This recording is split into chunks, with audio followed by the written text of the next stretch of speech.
بسم اللہ الرحمن الرحیم. آج ہم سوشولوجی میں پڑھیں گے ایتھنو سینٹرزم کے بارے میں پڑھیں گے, ٹاگو کے بارے میں پڑھیں گے, اور importance of sociology in nursing کے بارے میں پڑھیں گے, اور اس کے ساتھ ساتھ ہماری سوسائٹی کے پرابلمس کیا کیا ہیں ان سب کے بارے میں آج ہم پڑھیں گے. سب سے پہلے آتا ہے جی ایتھنو سینٹرزم. ایتھنو سینٹرزم ایک ایسا ورڈ ہے جس کا مطلب یہ ہوتا ہے کہ آپ اپنے کلچر کو دیکھ کے یا پھر اپنے کلچر سے انسپائر ہو جاتے ہو اور دوسروں کے کلچر کو برا بلا کہتے ہو. دوسرے کے کلچر کو, ان کے طور طریقوں کو دیکھ کے یا پھر ان کے کلچر میں جو بھی ایکٹیویٹیز ہوتی ہیں, جو بھی نارمز ریچولز ہوتی ہیں, ان کو دیکھ کے آپ اس کو صحیح نہیں مانتے, برا مانتے ہو دوسرے کے کلچر کو. یہ رمڑا ہوتا ہے بن یہ ہوتا ہے جی ایتھنو سینٹرزم. کہ آپ اپنے کلچر کو دیکھ اپنے کلچر کی دیکھا دیکھی دوسروں کے کلچر کو برا بلا کہتے ہو. یہ اتنا سینٹرزم میں آتا ہے. جیسے کہ اس پکچر میں آپ دیکھ سکتے ہیں کہ ایک بندہ خود کو سپیریئر سمجھتا ہے دوسروں سے. thinking your own culture is better than others culture. صحیح ہے. اس کا مطلب یہ ہوتا ہے کہ آپ کیا کرتے ہو, اپنے کلچر کو اچھا سمجھتے ہو, اپنے کلچر کو بیسٹ سمجھتے ہو اور دوسروں کے کلچر کو برا سمجھتے ہو. صحیح ہے. یہ کہلاتا ہے جی ایتھنو سینٹرزم, یا پھر وہ بندہ ایتھنو سینٹرک کہلاتا ہے جو اپنے کلچر کو اچھا کہتا ہے, بیٹر کہتا ہے, دوسروں کے کلچر کو برا یا پھر اس کو برا سمجھتا ہے یا پھر برا کہتا ہے. ایتھنو سینٹرزم میں کیا ہوتا ہے کہ آپ اب پہلے اپنے کلچر کو دیکھتے ہو, اس میں جو جو چیزیں آپ کو پسند آتی ہیں ان کی بیس پہ آپ کیا کرتے ہو, دوسروں کے کلچر کو جج کرتے ہو. ادھر ان کے کلچر میں جو بھی ہو رہا ہو ان کے کلچر کو یا پھر غلط تصور کرتے ہو یا پھر اس کو برا بھلا کہتے ہو. یہ کہلاتا ہے جی ایتھنو سینٹرزم. یہ پوری دنیا میں یہ چیز کامن چل رہی ہے. صحیح ہے. ہم کسی نہ کسی انداز میں یا پھر جو بھی انسان ہو یا پھر جو بھی ریچول ہو, کوئی بھی طور طریقہ ہو, دوسروں کو نیچا دکھانے میں یا پھر دوسروں کو گرانے میں ہم جو حرکتیں کرتے ہیں, دوسروں کو نیچا دکھانے کے لیے جو ہم حرکتیں کرتے ہیں, وہ بھی ایتھنو سینٹرک کہلاتا ہے. صحیح ہے. یہ ہوتا ہے جی ایتھنو سینٹرزم. اس میں کیا کرتے ہیں لوگ کیا کرتے ہیں, کسی نہ کسی انداز میں کوئی بھی بندہ ہو, کوئی بھی انسان ہو, وہ کسی نہ کسی طریقے سے کسی نہ کسی انداز میں دوسروں کو برا بلا کہتا ہے یا پھر دوسروں کے کلچر کو برا سمجھتا ہے. یہ ایتھنو سینٹرزم میں آتا ہے. ایتھنو سینٹرزم میں کیا کرتے ہیں بندے, انسان کیا کرتا ہے, آج کل پوری دنیا میں ایتھنو سینٹرزم کامن ہے. ہم دوسروں کے لائف سٹائل کو یا پھر دوسروں کے کلچرز کو یا پھر دوسرے علاقے کے کلچرز کو ڈفرینٹ انداز میں کرٹیسائز کرتے ہیں. صحیح ہے. یا پھر چاہے وہ میتھولوجیکل ٹیلز ہوں, مطلب افواہوں پہ بنی کہانیوں کو دیکھ کے ہم ان کے کلچر کو سن کے ان کے کلچر کو ہم برا سمجھتے ہیں, یا پھر ان کے کلچر میں گانے وغیرہ ہوتے ہیں, فوکس ہوتے ہیں, ان کو ہم سن کے ان کے بارے میں پڑھ کے یا پھر دوسری افواہیں جو دنیا میں پھیلی ہوئی ہوتی ہیں ایک دوسرے کے کلچرز کے بارے میں, لینگویجز کے بارے میں, رولز کے بارے میں, ریچولز کے بارے میں, ان کو دیکھ کر ہم اپنے مائنڈ میں ان کے بارے میں ایک سٹیٹس کریٹ کرتے ہیں. صحیح ہے. ان کو برا سمجھتے ہیں یا پھر برا کہتے ہیں, دوسروں کے کلچر کو, اپنی کلچر کو سپیریئر سمجھتے ہیں دوسروں کے کلچر کے اوپر. یہ ہوتا ہے جی ایتھنو سینٹرزم ان کلچر.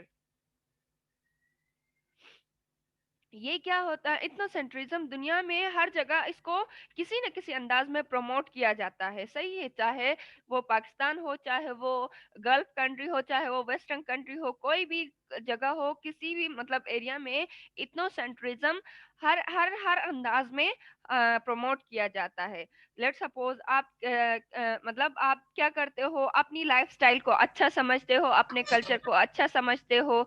صحیح ہے.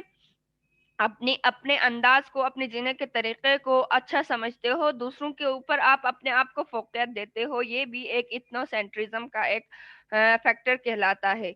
ये मोस्ट कॉमन होता है चाइल्डहुड में और टीन एज में। जैसे बच्चे क्या करते हैं कि मेरी अम्मी अच्छी है, मेरा अब्बू अच्छा है, या फिर मेरे कपड़े अच्छे हैं, मेरे जूते अच्छे हैं, ये सारी चीजें इनमें कॉमन होती हैं चाइल्डहुड में और टीन एज में स्पेशली। ये था जी इथनोसेंट्रिज्म। अभी उसके बाद हम पढ़ेंगे टाबो। टाबो एक सोशल डेवियंस है, सही है, ये एक सोशल डेवियंस है। ये एक एक्ट ऑफ डिसलाइक है जो हमारी सोसाइटी में क्या क्या अलाउ नहीं किया जाता, डिसलाइक किया जाता है सिंपली। ये क्या है? Taboo is a strong social form of behaviour considered deviant by majority to speak it of it publicly is condemned and therefore almostly entirely avoided। Tabo क्या है? एक सोशल डेवियंस है जिसमें क्या करता है, कोई भी इंसान जो किसी भी मुआशरे में जो रिचुअल्स हैं, जो नॉर्म्स है, जो रूल्स एंड रेगुलेशंस हैं, उनको तोड़ता है या फिर उनके अगेंस्ट कोई भी काम करता है तो वो टाबो कहलाता है। Tabo word Tabo Tabo word Tengen word है जिसकी जो टैपू से निकला है, मतलब है अंडर प्रोहिबिशन, नॉट अलाउड या फिर फॉरबिडन। सही है। अब क्या कहते हैं इसमें, इसके सम एग्जांपल्स क्या है? कैनाबलिज्म, मर्डर, रैप, इंसेक्ट या फिर इन्फेंटिसाइड। कैनाबलिज्म का मतलब है कि आदमखोर बनना, इंसान का गोश्त खाना। ये हमारे हमारे मुआशरे में या किसी भी दुनिया के किसी भी मुआशरे में ये गलत चीज है। सही है। इसको क्या कहते हैं? डेवियंसी कहते हैं। गलत चीज है जो हमारी सोसाइटी ने इसको क्या प्रोहिबिटेड करार दिया है। ये सोशल डेवियंस कहलाएगा। मर्डर एक क्राइम है, ये भी टाबो कहलाता है। रेप एक क्राइम है, ये भी टाबो कहलाता है। इन्फेंटिसाइड मतलब बच्चों बच्चों को मारना या फिर चाइल्डहुड अब्यूज करना, ये सारी चीजें क्या कहलाती हैं? टाबो में आ जाती हैं।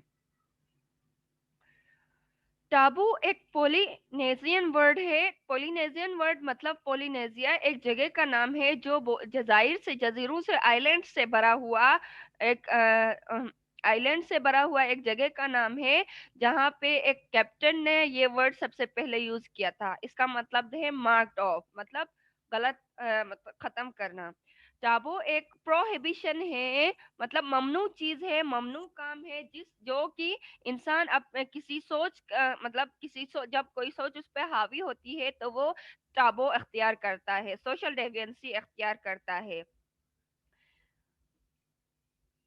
टाबो कल्चरली और सोशली एक प्रोहिबिशन है, मतलब सोशल डेविएंस है जिसमें डिफरेंट किस्म की चीजें आ सकती हैं। जैसे कि मैंने जिक्र किया कि जैसे मैंने जिक्र किया था कि मर्डर करना, इन्फेंटिसाइड करना, या फिर कोई भी ऐसा काम जो हमारी सोसाइटी या फिर किसी भी सोसाइटी में उसको गलत समझा जाए, डिसलाइक समझा जाए। अगर आप टाबो को फॉलो करेंगे तो आप आप सोशल डेविएंट कहलाओगे और आपको इसकी पनिशमेंट मिल सकती है, सजा मिल सकती है कानूनन। उसके बाद आ जाए जी importance of sociology for nurses. ये एक जनरल टॉपिक है जो हमारे पिछले क्लासेस में से स्किप हो गया था, इसलिए इसे मैंने आज के लेक्चर में इंक्लूड किया है कि सोशियोलॉजी का एक नर्स की लाइफ में क्या इम्पोर्टेंस है, सोशियोलॉजी एक नर्स को क्या सिखाता है। सबसे पहले क्या करता है सोशियोलॉजी, इम्पोर्टेंस नर्स की लाइफ में क्या इम्पोर्टेंस है? She will be able to differentiate the myths and reality in health. जब एक नर्स सोशल हो जाएगी, सोशियोलॉजी के बारे में पढ़ेगी, तो फिर उसको मिथ्स और रियलिटी के बारे में पता चल जाएगा। अफवाह क्या है और हकीकत क्या है, इसके बारे में डिफरेंशिएट कर पाएगी हेल्थ हेल्थ सर्विसेज में। उसके बाद क्या है? She will be mixed and socialise among local people and population of the area where she is serving. Socialisation के थ्रू, प्लीज आप अपना माइक म्यूट कर दें, जिसका भी माइक ऑन है। और अभी पार्टिसिपेंट्स ज्यादा हो गए हैं, कोई एक स्क्रीनशॉट लेके ग्रुप में सेंड कर दें। अच्छा, she will be mixed and socialized among local people or population of the area where she is serving. तो क्या है, इसमें क्या होता है कि जी एक नर्स सोशलाइजेशन के थ्रू क्या करेगी, सोशलाइजेशन के थ्रू वो जिस एरिया में रह रही है वहाँ के एरिया के लोगों के बारे में उसको पता होगा, वहाँ पे कौन कौन से डिजीजेस आम हैं या फिर चल रही हैं उसके बारे में पता होगा, और वहाँ के लोगों का डिजीजेस के हिसाब से उनकी बिलीव्स क्या है इस बारे में उसको पता चल जाएगा. She will not criticise others values and norms. अब जब से वो एक नर्स सोशलाइज हो जाएगा तो उसको दूसरों के कल्चर्स, दूसरों के नॉर्म्स के बारे में पता चल जाएगा, दूसरों के रिचुअल्स के बारे में पता चल जाएगा, जिसके थ्रू उसकी नर्सिंग में, हेल्थ ट्रीटमेंट में हेल्प हो जाएगी. She will be able to understand the effect and relationship of the way of living with diseases. Socialisation के थ्रू एक नर्स को किसी भी डिजीज के साथ लाइफ को आगे आगे बढ़ाने का या फिर किसी भी डिजीज को टैकल करने का उसको तरीका आ जाएगा. She will be able to understand the distribution and social determinants of the disease in different population and local location. सही है.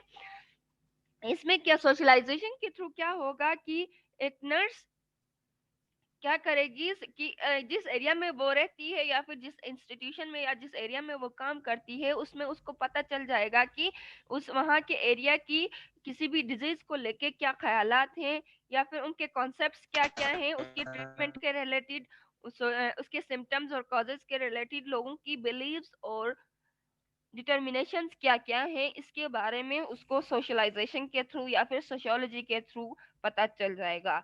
तो ये थी जी एक नर्स की लाइफ में सोशियोलॉजी की इम्पोर्टेंस. अब आता है जी सोशल प्रॉब्लम्स. ये भी एक जनरल टॉपिक है जो हमारी प्रीवियस टॉपिक्स में स्किप हो गया था, रह गया था. इसके बारे में आज हम डिस्कस करेंगे. सोशल प्रॉब्लम्स, पाकिस्तान की सोशल प्रॉब्लम्स के बारे में. सबसे बड़ी सोशल प्रॉब्लम पाकिस्तान की है जी पुअर्टी, गुर्बत. सही है. पाकिस्तान के हर कोने में जाओ, जहां देखो गरीब लोग पाए जाते हैं, जहां देखो lower class, lower middle class के लोग पाए जाते हैं. ये हमारा सोशल पाकिस्तान का सबसे बड़ा सोशल प्रॉब्लम है. उसके बाद आ जाते हैं जी इलिटरेसी. इलिटरेसी का मतलब है नाख्वानदगी, लोगों का अनएजुकेटेड होना या फिर इलिटरेट होना. ये भी पाकिस्तान की एक बहुत बड़ी सोशल प्रॉब्लम्स में आ जाती हैं. इसकी इलिटरेसी की बहुत सारी वजूहात हो सकती हैं कि लोगों के अनएजुकेटेड होने की बहुत सारी वजूहात हो सकती हैं. सबसे पहले आ जाता है जी हमारे पाकिस्तान की हुकूमत कितना कोशिश कर रही है एजुकेशन प्रोवाइड करने की, या फिर हमारे पाकिस्तान की पॉपुलेशन बहुत ज़्यादा है as compare to social institution, जिसकी वजह से लिटरेसी रेट कम हो रही है. और पुअर्टी की वजूहात भी बहुत सारी हो सकती हैं. सबसे पहले आता है जी हुकूमत का किरदार क्या है पुअर्टी को ख़त्म करने में. सबसे बड़ी कॉज ये है, सबसे बड़ी वजह ये है कि हमारी हुकूमत पुअर्टी को ख़त्म करने में, गुर्बत को ख़त्म करने में ज़्यादा एक्टिव नहीं है, जिसकी वजह से पाकिस्तान में गुर्बत आम होती जा रही है. तीसरा आ रहा है जी टेररिज्म. टेररिज्म भी पाकिस्तान के सोशल प्रॉब्लम्स की एक बहुत बड़ी वजह बहुत बड़ी वजह है. Terrorism different different terrorist groups के अटैक्स जो होते हैं जो पाकिस्तान के सोशल प्रॉब्लम्स में आ जाती हैं, चाहे वो तालिबान हो, चाहे वो अलकायदा हो, कोई भी ग्रुप हो, चाहे वो लोकल कोई भी टेररिस्ट अटैक हो, वो भी पाकिस्तान के सोशल प्रॉब्लम्स में आ जाता है. उसके बाद है जी फूड एंड वाटर क्राइसिस. ये आता है जी पुअर्टी में. सही है. वाटर क्राइसिस तो ये वाटर क्राइसिस तो पोवर्टी में खैर नहीं आता. वाटर क्राइसिस की पानी की कमी कितनी है हमारे पाकिस्तान में, डैम्स की कमी है, पॉपुलेशन इतनी ज्यादा है. जो एग्रीकल्चरिस्ट हैं जो खेती बाड़ी करते हैं उनको पानी सही नहीं मिल रहा है, जिसकी वजह से हमारी फूड फूड प्रोडक्शन को बहुत ज्यादा नुकसान पहुंच रहा है.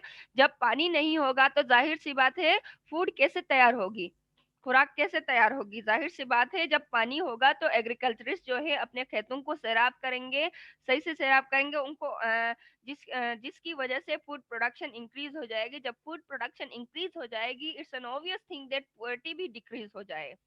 उसके बाद आता है जी पॉपुलेशन ग्रोथ.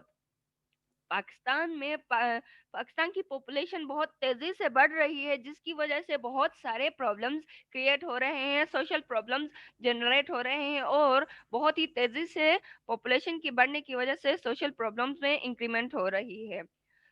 پاپولیشن کی بڑھنے کی وجہ سے ہمارے پاکستان میں پورٹی کا بھی مسئلہ آ رہا ہے، ایجوکیشن الٹریسی کا بھی مسئلہ آ رہا ہے، فوڈ اور واٹر کرائسس کا بھی مسئلہ آ رہا ہے۔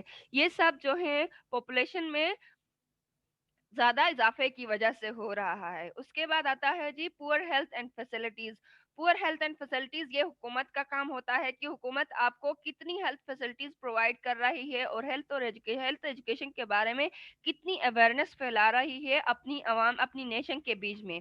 یہ حکومت کی نااہلی یا پھر حکومت کی گورنمنٹ کی لیکنگز ہیں، جس کی وجہ سے ہیلتھ فیسلٹیز ہماری پاکستان میں کم ہے، جو کہ ایک پاکستان کی بہت بڑی سوشل پرابلم ہے۔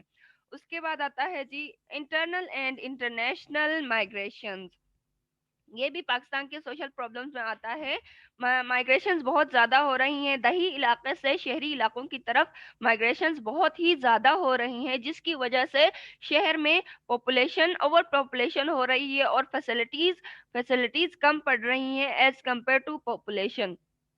اور دوسری بات انٹرنیشنل مائگریشن، جیسے کہ یہ آج کل بہت کامن ہے کہ کوئی بھی پڑھا لکھا بندہ پاکستان سے باہر جانے کی کوشش کر رہا ہے، کیونکہ اس کو اس کی قابلیت اور اس کی ایجوکیشن یا پھر اس کی ڈگری کے حساب سے اس کو انکم نہیں مل رہا ہے، جس کی وجہ سے وہ مجبوراً انٹرنیشنل لیول پہ مائگریٹ کرتا ہے، دوسرے کنٹری میں جاتا ہے جہاں پہ اس کو فیسلٹیز مل رہی ہیں۔ اس کا سب سے بڑا نقصان یہ ہے کہ ایجوکیٹڈ اور ویل ٹیلنٹڈ لوگ جب ہمارے ملک سے جائیں گے تو ہماری ملک ترقی کرنے میں پیچھے رہ جائے گا دوسرے کنٹریز کی نسبت۔ صحیح ہے، ٹھیک ہے۔ یہ تھا جی انٹرنل اینڈ انٹرنیشنل مائگریشن۔ تیسرا اس کے بعد آتا ہے جی ڈسکریمنیشن آف سیکس۔ یہ ہے جی جینڈر ڈسکریمنیشن کی ہماری کنٹری میں یہ چیز بہت عام ہے۔ یہ کلچرل ویلیوز کی وجہ سے ہوتی ہیں، کلچرل نارمس کی وجہ سے ہوتی ہیں، ریچولز کی وجہ سے ہو رہی ہے کہ جینڈر ڈفرینسیشن بہت زیادہ ہو رہی ہے۔ یہ ایک عورت ہے، یہ کام کر سکتی ہے، یہ نہیں کر سکتی، یہ کام، یہ ایک لڑکا ہے، یہ کام کر سکتا ہے، یہ نہیں کر سکتا۔ یہ چیز بہت ہے، جس کی وجہ سے ہماری پاکستان میں، ہمارے کنٹری میں سوشل پرابلمز بہت زیادہ جنریٹ ہو رہی ہیں۔ اس کے بعد آتا ہے democracy in the shape of dictatorship, کہ ہمارے اس کا یہ ہے کہ اس کا یہ پرابلم ہے کہ ہماری کنٹری میں جو ڈیموکریسی ہے، جو جمہوریت ہے، وہ ڈکٹیٹرشپ کے ہاتھوں میں ہے، کہ ہماری کنٹری کا کوئی بھی وہ ہے، کوئی بھی انسٹیٹیوشن ہے، کوئی بھی نظام ہے، چاہے وہ تجارت کا معاملہ ہو، چاہے وہ ایگریکلچر کا معاملہ ہو، چاہے وہ ایجوکیشن کا معاملہ ہو، چاہے وہ ہیلتھ کا معاملہ ہو، یہ سب ایک ہی ایک ہی ادارہ سنبھالتا ہے، یا پھر ایک ہی جگہ سے کنٹرول ہوا جاتا ہے، وہ ہے ڈیموکریسی کی۔ جو بھی حکومت میں ہوگا وہی ان سب چیزوں کو سنبھالے گا۔ اس کی وجہ سے بھی بہت سوشل پرابلمز جنریٹ ہو رہی ہیں۔ اس کے بعد سب سے لاسٹ میں آتا ہے جی ان لوئل لیڈرز۔ جب کسی بھی کنٹری کا یا پھر کسی بھی ایریے کا لیڈر ان لوئل ہونا، تو وہاں پہ سوشل پرابلمز کا انبار لگ جاتا ہے۔ جب ایک لیڈر لوئل ہوتا ہے تو اس کنٹری میں پورٹی ختم ہو جاتی ہے، الٹریسی ختم ہو جاتی ہے، ٹیررزم ختم ہو جاتا ہے، فوڈ اینڈ واٹر کرائسس میں کمی آ جاتی ہے۔ اس کے بعد ہیلتھ فیسلٹیز انکریز ہو جاتے ہیں۔